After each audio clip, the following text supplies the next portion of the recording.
Hi, my name is Jerald Simon, and I'm the president and founder of Music Motivation. And every week I come out with a brand new cool song. It's part of an annual subscription I created to help teach music theory the fun way. So right now I'm going to play Staycation, and this is the new cool song for this week.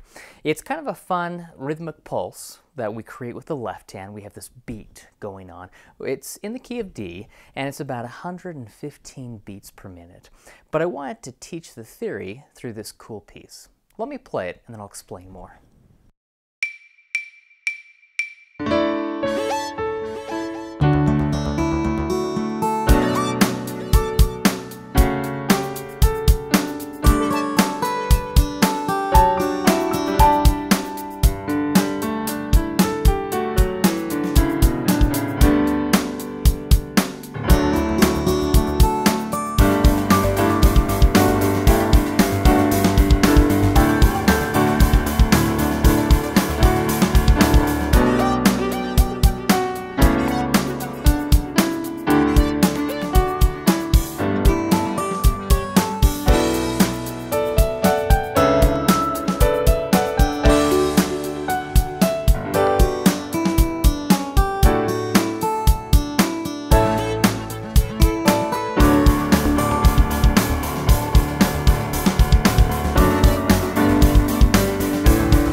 So that's it. That is the cool song.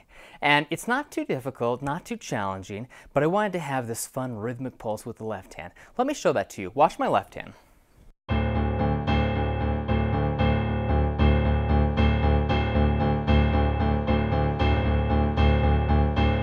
It doesn't matter where I go. I could go to G. I could go to E. F sharp. I have that pattern, and we have steady eighth notes. The top hand is just playing straight eighth notes, 1 and 2 and 3 and 4, and the pinky, I'm holding the pinky down. If you notice, starting in measure 11, the pinky is held down, and we have a dotted quarter note with the pinky, so we're holding that down. But then I play it again, and I have an eighth note tied over to a quarter note. So watch, measure 11, this is what we have. See that pattern? Let me play it again. And then we go down to D. It's a fun rhythmic pulse. And that's what I wanted to teach with this primarily, to get that left hand moving and then to have the students try to put chords with the right hand. With the right hand, I'm playing a lot of the basic triad, but I have a lot of octave chords as well, and I did throw in a lot of 6th and 7th chords because I like to throw those variations in. But we change things up just a little bit. We have some interesting patterns. Watch the right hand. I'm going to start in measure 11. This is what the right hand is doing.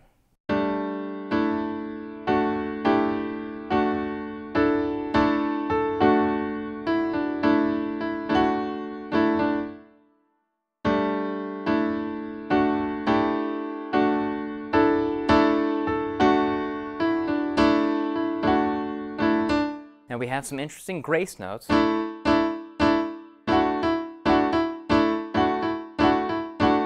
Where we quickly play a note and release it and get off quickly, and it creates a nice little interesting moment because we have that dun, dun, and it's that beat that we're going for because the left hand is doing this.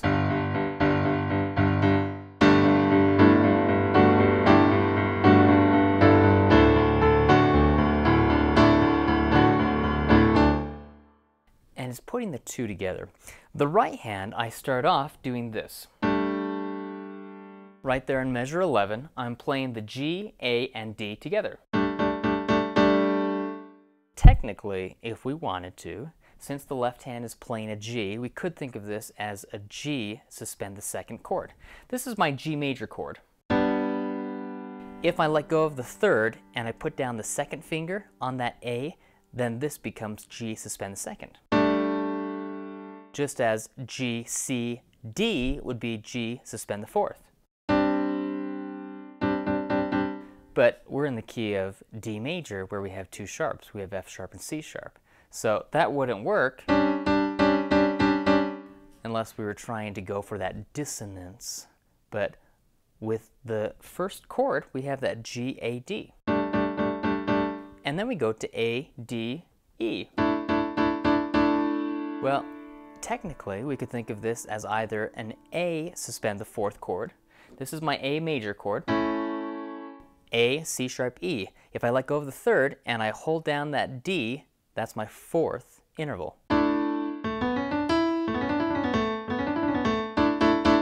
A, D, E is A suspend the fourth. And it's interesting because chords, many chords have dual names depending on the position of the chord, the notes. Also depending on what your left hand is doing, it can change the entire chord. This is A right here. A suspend the fourth. However, we're still doing the G.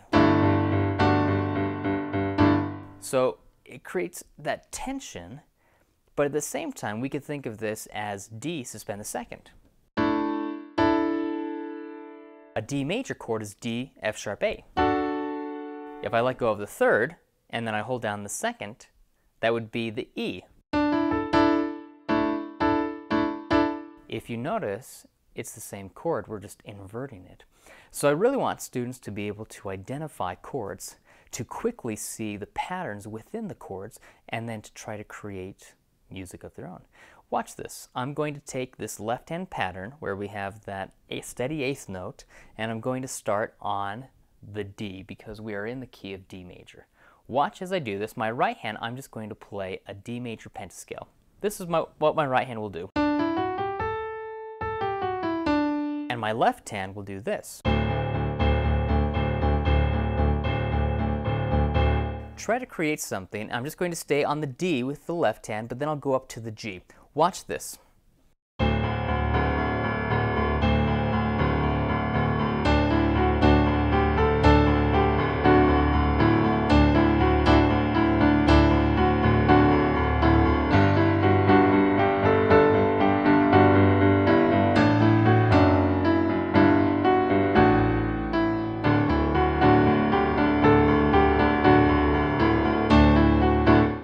If you notice, I went from D, then I went up to G, and then I did throw in an A, and then I actually went down to F sharp with the left hand. But I have that same rhythmic pulse. The right hand, I just stayed on the D major pentascale, the first 5 notes of the D major scale.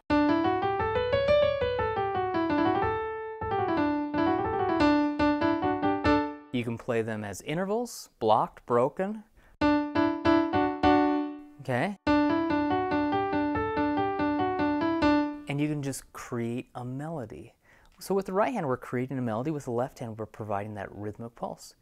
And the interesting thing is, if we only took the pentascale and we tried that with the right hand, we could start on D. We could go to A. What if we went up to the A major pentascale? So we have the first 5 notes of the A major scale.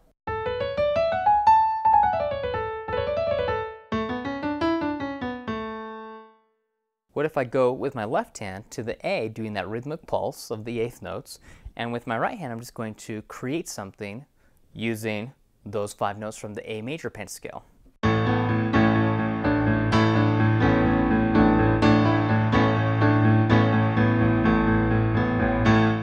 So I could go from D to A. I'll start with D.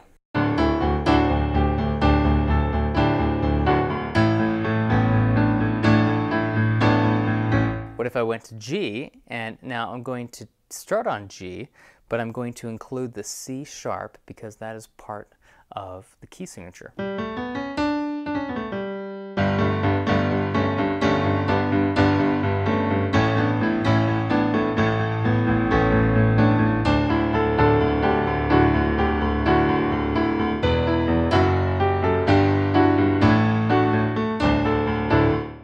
Not too difficult, but very fun to try. Have fun working on Staycation. It's a fun, cool piece, and the whole purpose of this is to get your left hand doing that interesting, intricate rhythm while the right hand is creating. So as you work on this and you play with the minus track, I want you to think about that and think how you can create a fun, cool song of your own. That's the whole purpose of doing these weekly cool songs.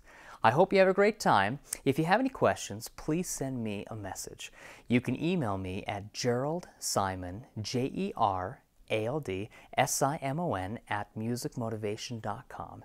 I'd love to have you check out this video and all of the other videos that I have on my YouTube page. It's youtube.com/Jerald Simon. I'd love to have you subscribe, and then you can receive all of the weekly videos. Every week I come out with at least 1 to 2 videos where I teach music theory the fun way, using fun, cool songs, and then examples where the students can learn the theory and the practical application of the theory. And again, if you have any questions, you can send me a message. I also upload the videos to my website, which is musicmotivation.com. Thank you so much for watching. Next Friday, I'll come out with the fun, cool piece. And then I'd love to have you watch that and try that. And with each one, I challenge the students to compose and create a cool song of their own. So I'm going to challenge you, take this theory and create something of your own. That is the purpose. Reading the notes and playing the dots on the page, that is not the end destination with playing the piano or playing any instrument. That is only the beginning. Once you know how to read the notes and once you can play all of your chords and scales in all keys, and then you can play anything that is basically placed in front of you, that's wonderful. But that is not the end destination. That is the starting point. Then you can take it to the next level by creating music of your own, by composing, by arranging, improvising, by taking something and even doing something as simple as a variation on it, where you transpose or you change the style, the mood, the feeling. You make it your own. It becomes more personal to you, and you have a better ability to connect with the audience because it's your music. You've taken ownership of it. So I hope you do that. Have a great time playing this. Have fun. And until next time, work on this and create a cool song of your own. Thanks so much. See you. Bye.